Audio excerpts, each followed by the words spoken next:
Welcome, friends. It's Gisa from Butterfly Garden. Today we're going to read a story called Sojourner Truth Step-Stomp Stride, written by Andrea Pinkney and Brian Pinkney. She was big. She was black. She was so beautiful. Her name was Sojourner. Truth be told, she was meant for great things.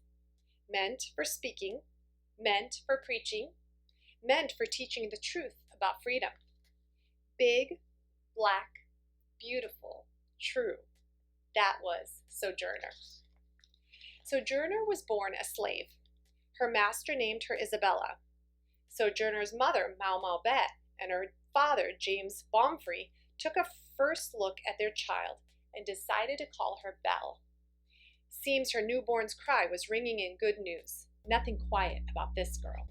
Belle grew quickly. She was almost 6 feet tall while still a child. Along with her size 12 feet, she had hands like hams. Lots of muscles on her bones too, and no one dared pick a bone with Belle. She could plow, hoist, and haul better than any child her age. With her big-soled shoes, she could stomp the beetles that tried to eat her master's corn. Belle's strength and size made her valuable. She was sold away from her parents when she was 9 years old, and to 2 more masters after that. This was the ugly way of slavery. Belle hated being treated as property, and she hated shucking, boiling, hauling, and working all day for her master, John Dumont. John Dumont knew how strong and capable Belle was. He promised to set her free if she worked extra hard for him. Belle wanted her freedom more than anything, so she stepped to it. She worked hard for many years. She polished Dumont's brass until it gleamed. She mucked his horse stalls. She churned the Dumont family butter twice as fast.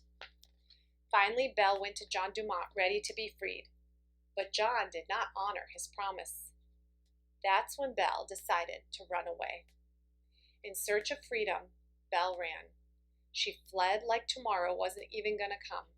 She covered some ground, child. She got gone. She refused to stop until she saw hope. Belle ran right up to Hope's front door. She came to a farm owned by a Quaker couple, Isaac and Maria Van Wagner. The Quakers were abolitionists. They believed in freedom for all people. Isaac and Maria offered Belle shelter. When Belle's master, John Dumont, caught up with her, Isaac offered to buy Belle's services. It wasn't Belle's work that he wanted. He wanted to free her. Belle's master took the money from Isaac, then he got gone. Right then, Isaac freed Belle, and even though Belle didn't have to run anymore, she set out on her own. Belle went to New York City where she could be truly free. And oh, was that freedom ever so sweet. Freedom made Belle want to take the heels of her size 12s and kick them up high. Belle celebrated her freedom by marching her feet straight to a job. Belle worked as a maid who made money for the work she did. No more master, no more cotton to bale, beetles to stomp, or corn to shuck. Belle soon learned that to celebrate freedom, she had to speak her beliefs. For her, freedom meant helping others. Freedom meant putting her foot down for what she knew was right. Freedom meant she would travel up and down the land to share her ideas. That's when Belle changed her name. She gave her slave name the boot and called herself Sojourner Truth. She said the name Sojourner was just right for someone who was a traveler. And truth, well, that was what Sojourner did best. She told it like it was.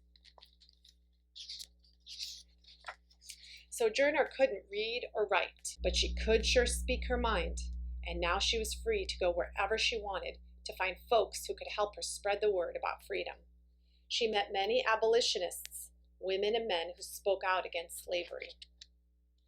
In her travels, Sojourner made a friend named Olive Gilbert. Olive was an abolitionist.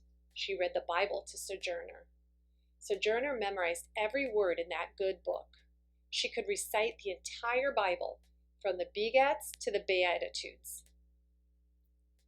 Sojourner told Olive all about her childhood as a slave. Olive wrote down Sojourner's story. In 1850, the narrative of Sojourner Truth, a northern slave, was published. Sojourner carried her book with her everywhere. She spoke out about the unfair treatment of black people and women. When Sojourner preached, she let her words fly, free as the highest dove in the sky, free as the sky itself. Sojourner's voice was packed with power. As she traveled, she learned even more about the meaning of freedom. She found that freedom is not a place. Freedom is the fire that burns inside. In Sojourner Truth, she was full of fire. Once, when Sojourner was scheduled to speak at a rally, someone threatened to burn down the building. That didn't stop Sojourner. She said, "I will speak upon its ashes." In 1851, Sojourners step-stomped to a women's rights convention in a church in Akron, Ohio. There was no rain on that day of that convention, child, but oh, was there thunder. What struck that spot was strong and loud. It was Sojourner's Step-Stomp Stride. There wasn't any big, black, beautiful preachers in that church, yet the main question was, should women have the same rights as men? And you can bet the men at that meeting had something to say about that. Most of the men were ministers. Like Sojourner, they knew all the words in the Bible. And, same as Sojourner, these men were following their own strides. One minister said that men should have superior rights and privileges because men were smarter than women. The next man to speak said that men should be allowed to boss women around because Jesus had been a man and that God wanted men to rule the world. Then came two more speakers. The first one opened his Bible and said that women were lower than men because in the Garden of Eden, Eve had given in to the serpent and had eaten the apple of temptation. This minister's friend said that women were too weak to deserve equal rights because they needed men to hold open doors for them, help them into carriages, and over puddles. Well, that was enough for Sojourner. She stood up. She stepped from that back of that church to the front. She stormed past the stupidity of men who had just spoken. Sojourner put one big, black, beautiful foot in front of the other, and she stomped on the floorboards of ignorance that were underneath. To her, the arguments made by the men were the Beatles from her past. She couldn't wait to stomp, stomp, stomp all over them. Sojourner took each man's belief and slammed it down like a nail. Her fist struck a hammer's blow to the podium. Bam! She said, "You say women need to be helped into carriages and lifted over ditches. Nobody ever helps me into carriages, and ain't I a woman?" Bam! Down came Sojourner's hand, an iron fist smashing the lies of the day. Bam! Bam! "Look at me," Sojourner went on.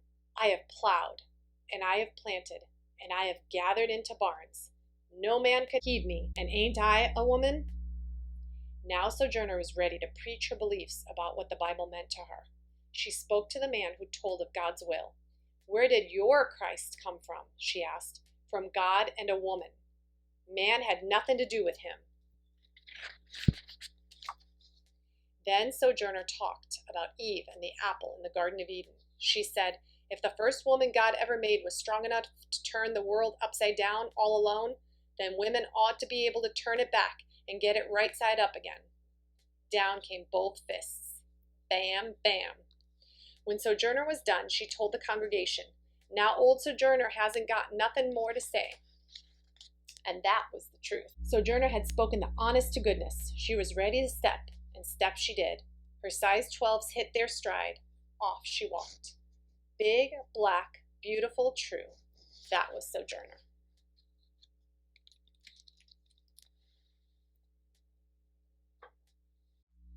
One strong lady, that Sojourner Truth. Thank you for listening to our story today. Please support our channel by liking and subscribing.